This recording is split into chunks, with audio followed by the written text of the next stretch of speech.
Há 20 anos atrás, a gente pensava no teto do jogador 30 anos, parou de jogar. Hoje ninguém fala isso. É verdade. Estamos falando em 20 anos, isso é muito pouco. Hoje não é nada surpreendente jogador performando com quase 40 anos. Pô, se cuidando. Você pensava isso há 20 anos atrás, quando você estava no futebol, nas escolinhas, que você ia jogar até 40, quase? Definitivamente não. E no dia a dia, o que são essas mudanças? Tipo de, vamos deixar de ser jogador e vamos ser atleta. No dia a dia, exemplos básicos. Você já falou da comunicação, então acredito que o processo mesmo de reuniões diárias ou semanais, como você determinava, você pode até falar um pouco disso. E também no jogador mesmo, daquilo que ele gostava de fazer, mas que não era de um atleta. E você teve que encarar essas mudanças. Vamos lá, eu acho que assim, isso é fácil de responder, né? Que assim, eu acho que uma característica minha, talvez que me facilite, né? É tratar todo mundo igual, como ser humano, né? Então, por exemplo, eu vejo o jogador ali como uma pessoa comum, um paciente onde eu falo, é o equilíbrio, não precisa tirar tudo de uma vez, ver aos poucos, né? E aí uma das estratégias, e você foi um desses casos, né? Minha, né? Como você falou, como é que você faz? Então, assim, hoje eu vejo que eu tinha algumas características que eu consigo entender, né, que foram assim sendo desenvolvidas ou talvez assim me facilitaram, né? Mas então eu tinha esse mente, falei, cara, eu tenho que pegar, né? Ao invés de eu convencer um grupo de 30, é mais fácil, e foi assim a minha estratégia, né? Você está me perguntando, então agora eu estou contando. Não sei se já te disse isso, mas eu acho que sim. É pegar 2, 3 líderes, convencê-los, e os outros, né? Eu sei que esses vão me dar exemplo. E os outros vão seguir pelo exemplo, né? Então você foi um deles, sabe disso? Então assim, na minha cabeça eu falei, cara, eu tenho que pegar 2, 3 e trazer, convencer eles, né? Que vai ser mais fácil que eu convencer 30, né? E vou usar eles, que são referências já, modelos para outro, como por exemplo, né? Tem muitas pessoas, como você falou, o processo, né? Vinha vindo, né? Por exemplo, o Juan foi um cara importante demais, né? Nesse processo. Então eu digo, todos os jogadores que tiveram regresso depois de anos na Europa foram muito importantes. Sim. Porque voltavam com essa mentalidade, porque lá, se você não for um atleta, o sistema não te absorve. Você sabe disso, pelo menos nos grandes centros. Né? Então, por exemplo, o outro cara, o Revão, foi um cara que foi importante demais, o Hever, no processo. Né? E aí depois não conseguiu colher os frutos, né? Infelizmente, né? Do que plantou, regou. O Arão. Eu falo, cara, a gente tinha uma diversidade. O Arão é um exemplo de resiliência, viu? Então, assim, ele é um cara que era muito exemplo pra gente, um baita de um atleta, né? Então, assim, eu acho que tinha um grupo, assim, né? Umas lideranças. Então, você, né? Como outros, essa foi a minha estratégia. E os outros, como eu digo ali, né?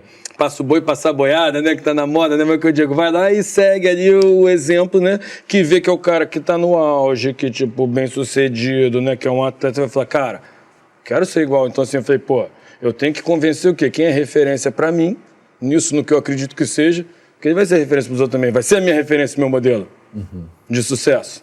Eu lembro que uma das dificuldades que você teve foi a questão de tirar as máquinas, né, de fortalecimento em cadeia aberta, né? Aquela máquina que senta, faz ali a extensora, a flexora e tudo isso. Isso foi uma dificuldade para fazer em cadeia fechada com os pesos, certo? Porque tinha os jogadores ali que queriam fazer... E tu sabe como é que eu resolvi isso? Como? Não? Porque isso primeiro é interessante porque entender. Quem trabalha no meio do esporte, que estão nos acompanhando aí, deve ser um baita desafio de quebrar essas crenças assim. Então, esse foi o desafio maior, meu era com os preparadores físicos, né? E eu falava, a gente, pô, eu não acredito nisso, né? Então o trabalho de força, que eu acredito demais, então são coisas diferentes.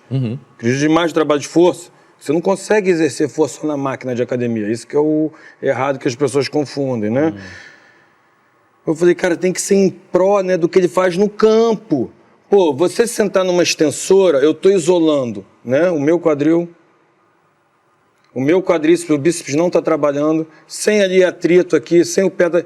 Qual é o movimento no futebol, por exemplo, que você isola um músculo em ação?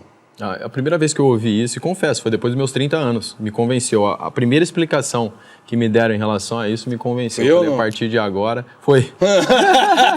Foi você. Então, quando você fala a verdade, você está embasado, é mais fácil convencer as pessoas. Sim. Quando você acredita verdadeiramente naquilo. Depois que eu ouvi isso, faz todo sentido, a partir de agora é isso. E depois até em relação à força, de fazer força para aumentar, melhorar a minha velocidade. Que antes não, falava, pô, se eu fizer força, minhas pernas já são musculosas, eu vou ficar lento.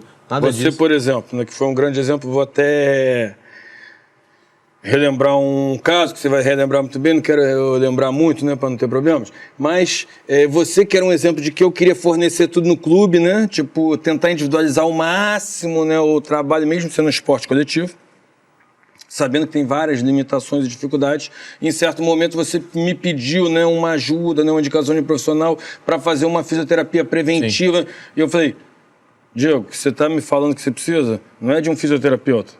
Sim. É de um profissional para fazer esse tipo de trabalho que eu te conheço, estou vendo aqui, já te conheço há 2 anos, teu corpo, você precisa disso, o teu tipo de trabalho é outro, né?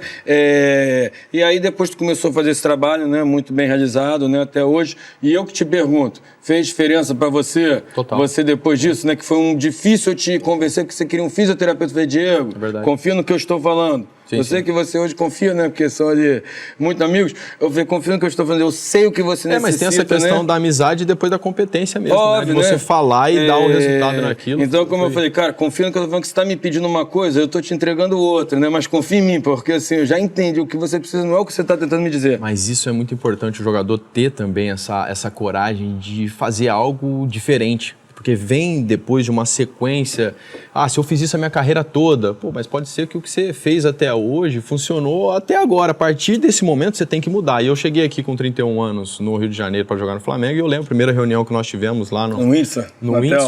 E eu falei, doutor, eu quero viver os melhores dias da minha vida. Eu quero, atingir o melhor nível que eu puder. Eu tinha 31 anos naquele momento, eu sabia que tinha um preço a se pagar, e aí foi quando nós montamos aquele plano, chegamos até o Rafael Vinick, que é um cara muito competente também, além da equipe que você montou muito competente no Flamengo, então fazíamos um trabalho em conjunto ali, mas de fato fez toda a diferença. E eu comecei a fazer um trabalho novo, né? Depois dos meus 30 anos, trabalhar muito mais força, né? Muito mais carga mesmo, para que eu pudesse ter um resultado, e o resultado realmente veio. Minha carreira até quase os 38 anos, poderia seguir, né, muito mais tempo ainda, mas de fato o resultado foi extraordinário e vale muito a pena.